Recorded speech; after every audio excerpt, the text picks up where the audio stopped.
ધોરણ 11 વિષય સંસ્કૃતમાં પદ્ય 8 મોહ મુદગર આ જે કાવ્ય છે એ વિદ્યાર્થી મિત્રો પરીક્ષાની અંદર મુખ પાઠ માટેના શ્લોકો પૂછાતા હોય છે, જે તમારે તૈયાર કરવાના થતા હોય છે. અને શ્લોક પૂર્તિમાં જ્યારે પૂછાતું હોય ત્યારે એ શ્લોકને તમારે પૂર્ણ કરવાનો હોય છે. આમ તો વાંચવા કરતાં ગાઈ અને જો તૈયાર કરવામાં આવે તો વધારે સરળતા રહે છે વિદ્યાર્થી મિત્રો. તો જોઈએ આપણે એને રાગ સાથે કેવી રીતે ગાઈ શકાય છે અને એને કેવી રીતે આપણે તૈયાર કરી શકીએ છીએ એ અહીંયા શરૂઆત કરું છું, ધ્યાન આપજો. શ્લોક નંબર 1 થી શરૂઆત કરું છું, ધ્યાન આપજો. મૂઢ જીહિદનગમ તૃષ્ણા કુરુ સદબુદ્ધિમ મનસી વિતૃષ્ણા યદ લભસે નિજ કર્મોપાતમ વિત્તમ તેન વિનોદય ચિત્તમ ભજ ગોવિંદમ ભજ ગોવિંદમ ભજ ગોવિંદમ મૂઢમતે. શ્લોક નંબર 2 છે. यावत वित्तोपार्जन सक्त तावत निज परिवारो रक्त पश्चात जीवती जर जर देहे वार्ता कपि न पूछति गेह भज गोविंदम भज गोविंदम भज गोविंदम मूढ़मते. दिनमपि रजनी सायं प्रात शिशिर वसंतो पुनरायात काल क्रीडति गच्छत्यायु तदन विमुच्यत्याशावायु भज गोविंदम भज गोविंदम भज गोविंदम मूढ़मते. जटिलो मुंडीलुचित केश काषायंबरं बहुकृतवेश पशनपि च न पश्यति मूढो हृदय निमित्तं बहुकृतवेश भज गोविंदम भज गोविंदम भज गोविंदम मूढ़मते. भगवद गीता कचित अधीता गंगा जल लव कणिका पीता सकृदपि यस्य मुरारि समर्चा तस्यायम किम कुरुते चर्चां भज गोविंदम भज गोविंदम भज गोविंदम मूढ़मते.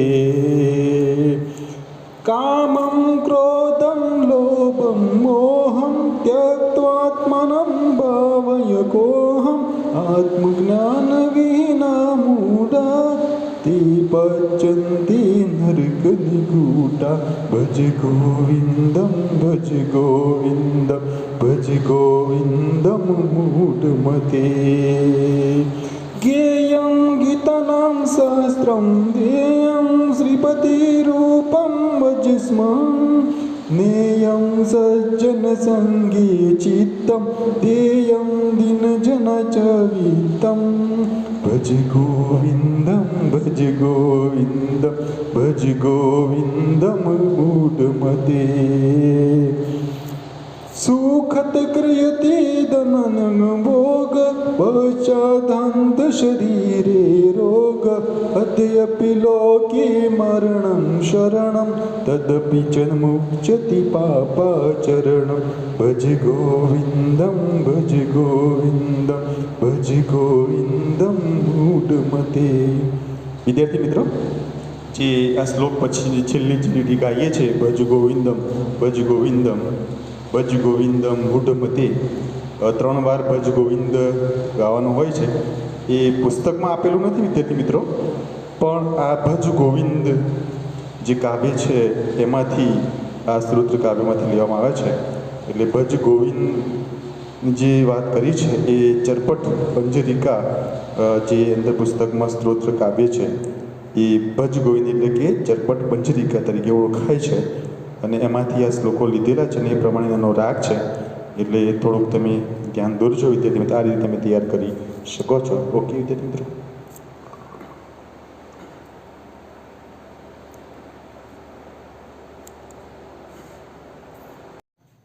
નમસ્કાર વિદ્યાર્થી મિત્રો, ધોરણ 11 વિષય સંસ્કૃત, જેમાં 8મું પદ્ય મોહ મુદગર, તેનો ભાગ બીજો, શ્લોક નંબર 5 થી 8 જોઈશું. જે રીતે અગાઉ તમને સૂચના આપી હતી એ પ્રમાણે વિદ્યાર્થી મિત્રો પાસે પુસ્તક ન હોય તો હાથમાં પહેલાં પુસ્તક લઈ લો. પેન્સિલ, રબર અને નોટબુક આ પણ પાસે રાખજો, જેથી જે કંઈ પણ શબ્દોની નોંધ કરવા જેવી લાગતી હોય તે નોંધ કરી લેવી. અને શ્લોકોની શરૂઆત કરતાં પહેલાં શબ્દો તરફ થોડુંક ધ્યાન દોરવાનું. શબ્દો 2-3 વાર વાંચી જવાના. જ્યાં સુધી શબ્દોની સમજ ન હોય ત્યાં સુધી શ્લોકને સરળતાથી આપણે સમજી શકતા નથી. જેવી રીતે અંગ્રેજી વિષય છે, તો અંગ્રેજી વિષયમાં એના જે સ્પેલિંગો છે એ સ્પેલિંગો ગુજરાતી અર્થ આપણે જાણતા નથી ત્યાં સુધી એ અંગ્રેજી કોઈ પણ પેરેગ્રાફ આપેલો હોય તો આપણે સમજી શકતા નથી. એ પ્રમાણે સંસ્કૃતમાં પણ જે કંઈ પણ શબ્દો છે, શબ્દોની ગુજરાતીમાં અર્થ જે આપેલા છે એની ઓળખ પણ આપણને હોવી જોઈએ, અને એના કારણે આપણે એ શ્લોકને સરળતાથી સમજી શકીએ છીએ. જોઈએ આપણે શ્લોક નંબર 5થી શરૂઆત કરીએ છીએ. ધ્યાન આપજો વિદ્યાર્થી મિત્રો. સંધિ જોઈએ. પહેલી લીટી છે ભગવદ્ ગીતા. કિંચિત, પછી સંધિ છે અહીંયા અધીતા. કિંચિત સંધિ છે, અધીતા શબ્દ છે. બીજી લીટી ગંગા જલ લવ કણિકા પિતા. સકૃત અપી, ત વત્તા અપી છે ત્યાં. અને અશ્ય મુરારી સમચા શબ્દ છે. તસ્ય યમ કિમ કુરુતે ચર્ચામ. આ જે પુસ્તકમાં શ્લોક આપે છે એ પ્રમાણે છે, પણ નીચે અન્વય લખેલું છે, એના નીચેના જે છે એ ગોઠવેલા છે શ્લોકો. અને શ્લોકોમાં ઘણીવાર કૌંસમાં આપેલી બાબત છે એ અંદર આપેલી ન હોય, પણ વધારાની બાબત એ સમજાઈ હોય છે, એટલે એ તરફ ધ્યાન આપજો. જોઈએ આપણે ક્રમ પ્રમાણે શ્લોકની શરૂઆત કરીએ છીએ. પહેલો શબ્દ યેન શબ્દ છે કે જેણે ભગવદ્ ગીતાનું કિંચિત શબ્દ છે, થોડુંક. અધીતા અધ્યયન કર્યું હોય. જેણે ભગવદ્ ગીતાનું કિંચિત એટલે થોડુંક, અધીતા એટલે અધ્યયન કર્યું હોય. ભગવદ્ ગીતાની અહીંયા વાત કરી છે વિદ્યાર્થી મિત્રો કે ભગવદ્ ગીતા કુરુક્ષેત્રના મેદાનમાં કૌરવો અને પાંડવોની સેના યુદ્ધને માટે તૈયાર છે. યુદ્ધનો પ્રારંભ થવાનો જ હોય છે કે અર્જુન ધનુષ્ય બાણનો ત્યાગ કરીને યુદ્ધથી વિમુખ થવાનો વિચાર કરે છે. અને આ સ્થિતિમાં જે કૃષ્ણ અને અર્જુન વચ્ચે સંવાદ જે રચાય છે તેને શ્રીમદ ભગવદ્ ગીતા તરીકે ઓળખવામાં આવે છે.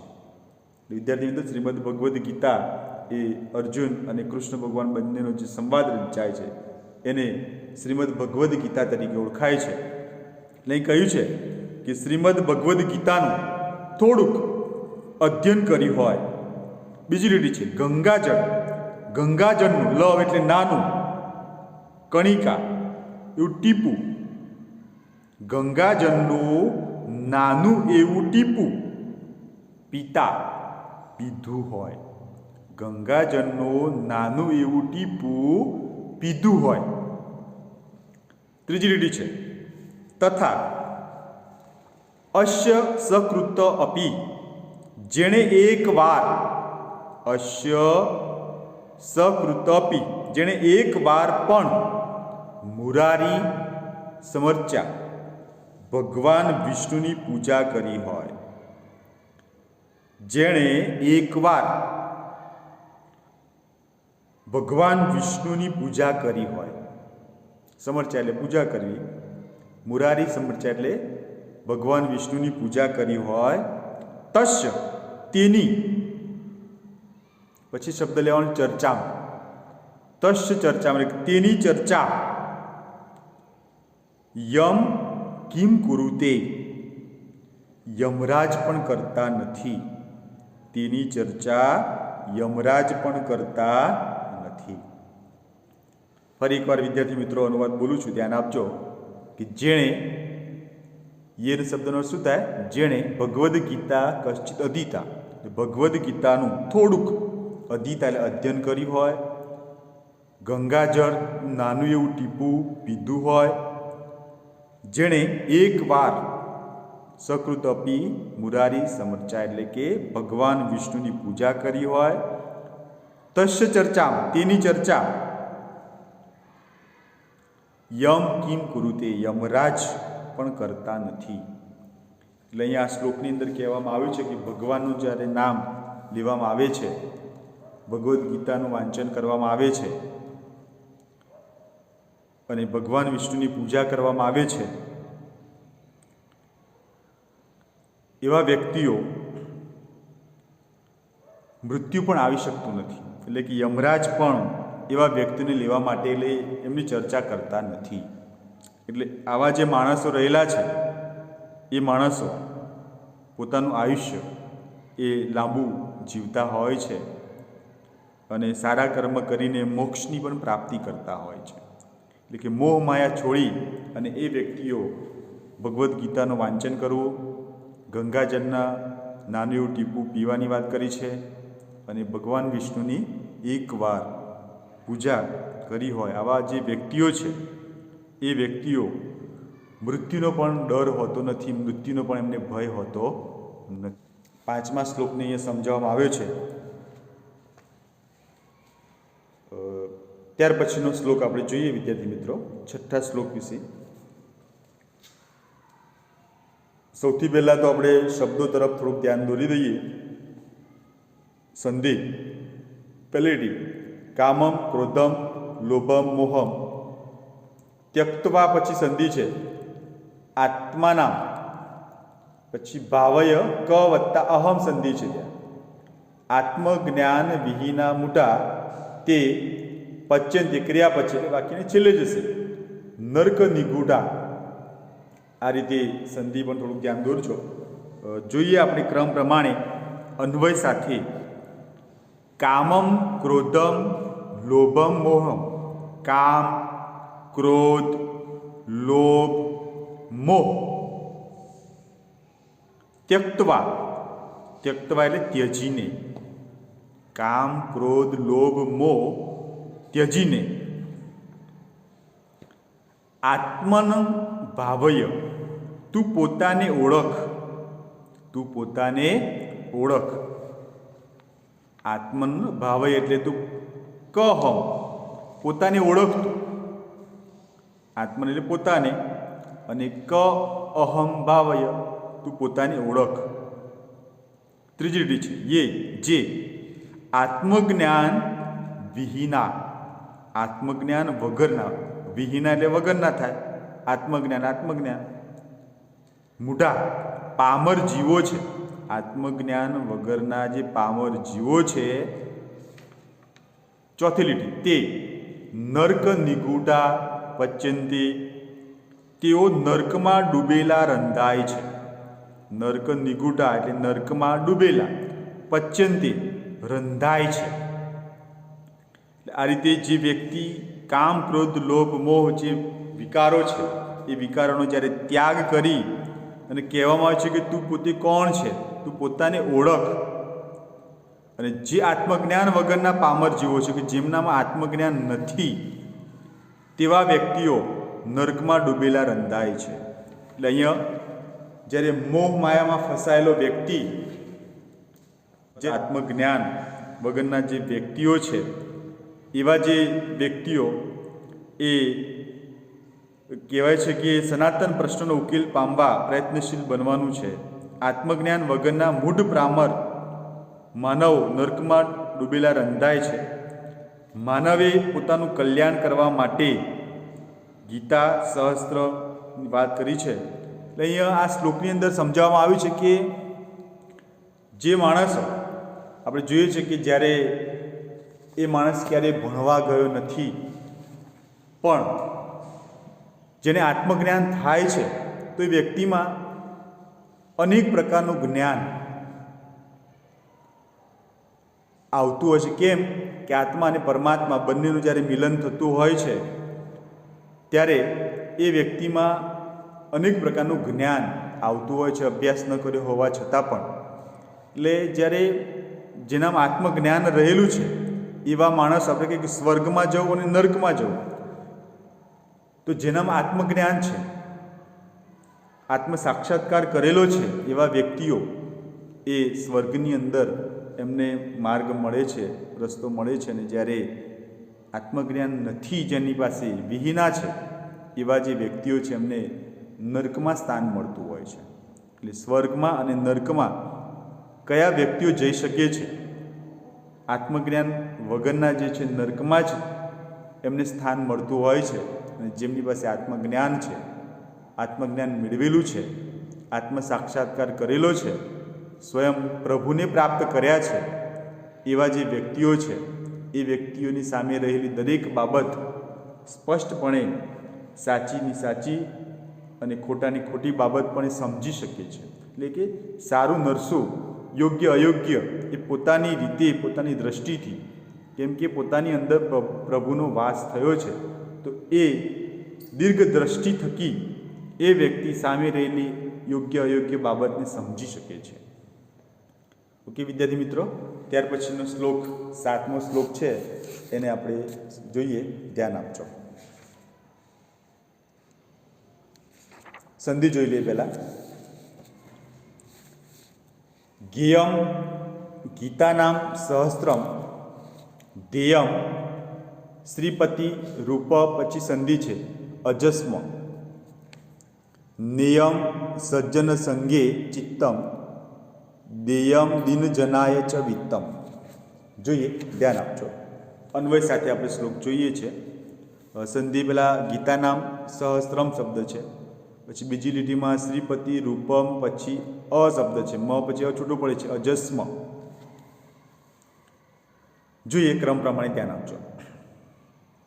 ગીતાનામ શ્રીમદ ભગવદ્ ગીતા અને સહસ્ત્રમ એટલે વિષ્ણુ સહસ્ત્ર નામ. ગેયમ એટલે ગાવા જોઈએ.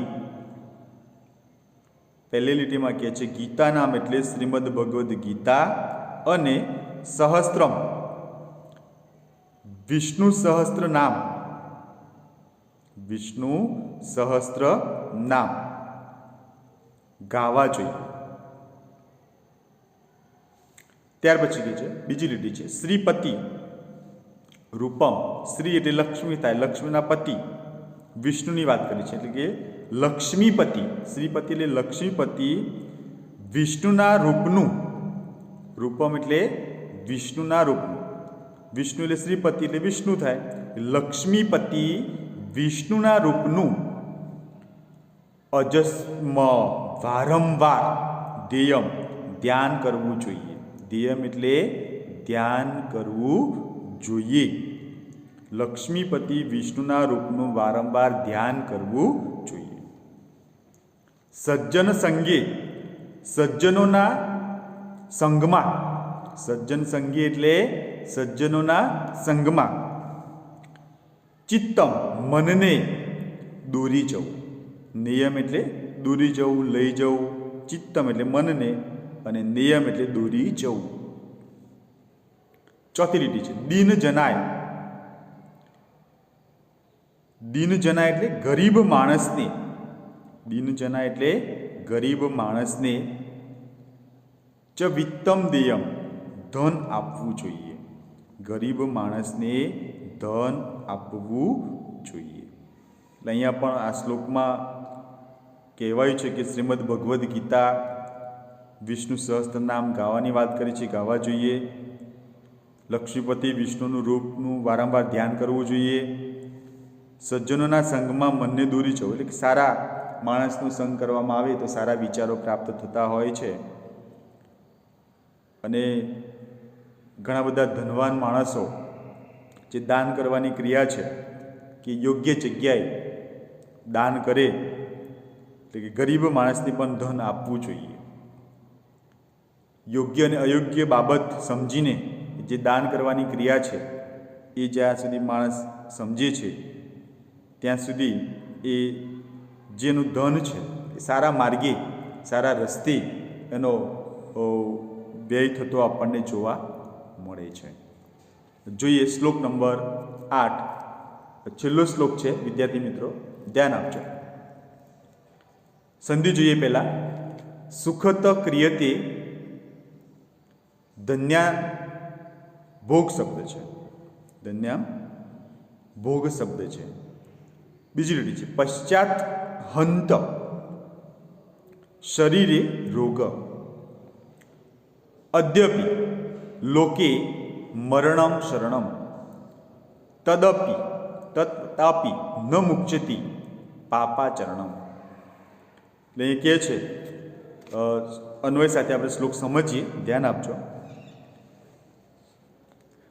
ધાન્ય ભોગો શબ્દ, ધાન્યના ભોગ એટલે કે ધાન્યનો ઉપભોગ, ધાન્યનો ઉપભોગ સુખપૂર્વક કરવામાં આવે છે. ધાન્યનો ઉપભોગ સુખપૂર્વક કરવામાં આવે છે. પશ્ચાત પછી, હંત અરેરે, હંત એટલે શું થાય? અરેરે. શરીરે રોગ જાયતે, શરીરમાં રોગ થાય છે, શરીરમાં રોગ થાય છે. અદ્યપિ લોકે, જો કે દુનિયામાં, લોકે એટલે સંસાર પણ થાય, દુનિયા પણ થાય. અદ્યપિ લોકે એટલે જો કે દુનિયામાં મરણમ શરણમ વર્તતે, મરણને શરણ થવું પડે છે, મરણને શરણ થવું પડે છે. તથાપિ છતાં પણ પાપાચરણ, પાપ કરવાનું ન મુક્યતિ, છોડતો નથી, છતાં પણ પાપ કરવાનું છોડતો નથી. ફરી એકવાર જોઈએ, ધ્યાન આપજો. ધાન્ય ભોગ શબ્દ છે, ધાન્યનો ઉપભોગ સુખપૂર્વક કરવામાં આવે છે. ક્રિયતે એટલે કરવામાં આવે છે. પશ્ચાત એટલે પછી, હંત એટલે અરેરે.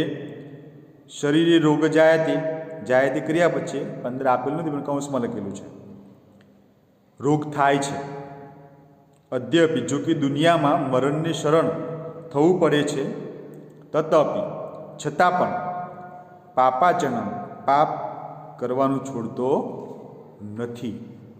એટલે આ રીતે કહ્યું છે કે માનવની અને માનવને પ્રિય એવા સુખાદીના સાધનોની મર્યાદાઓ જે દર્શાવી છે, માનવને સુખીથી ખાઈ પીને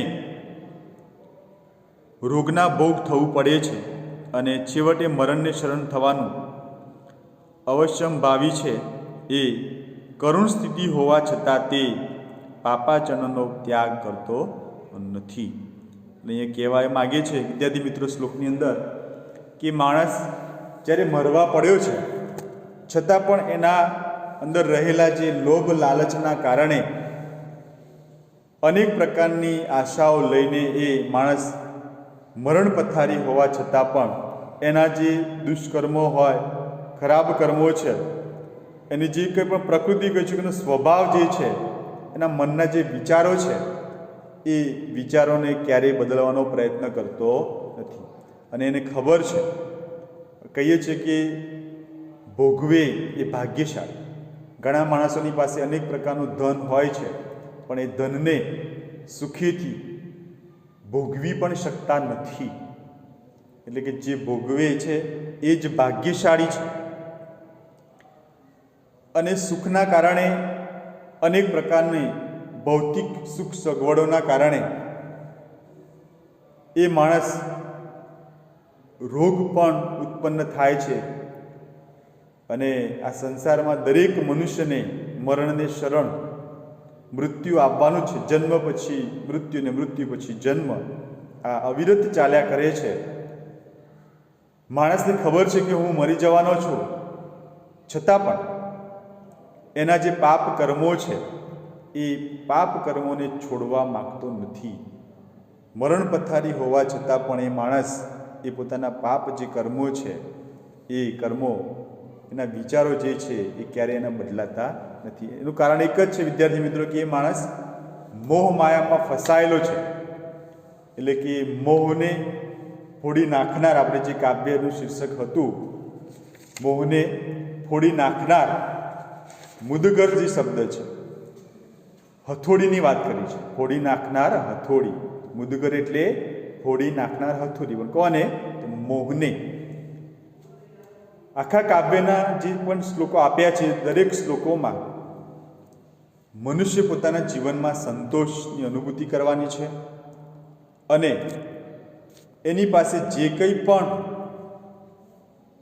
પોતાના કર્મોથી પ્રાપ્ત કરેલું ધન છે એને સુખીથી ભોગવવાનું છે અને મોહ માયા છોડી અને એ વ્યક્તિએ ભગવાનનું શરણ લેવાનો ઉપદેશ આ કાવ્યની અંદર આપવામાં આવેલો છે. વારંવાર રિપીટ કરીને વિદ્યાર્થી મિત્રો સમજજો, જેથી જ્યાં ન સમજાય ત્યાં વોટ્સઅપ ગ્રુપમાં મારો નંબર પણ આપેલો છે. બધા જ શ્લોકોમાં કોઈ પણ શ્લોકમાં તમને એવું લાગતું હોય કે અહીંયા આ બાબત સમજાઈ નથી, તો વિના સંકોચ, એટલે કે સંકોચ રાખ્યા વગર તમે ફોન કરી અને એ બાબતને પૂછી શકો છો. અને વિદ્યાર્થી મિત્રો, કાવ્યને આપણે અહીંયા પૂર્ણ કરીએ છીએ.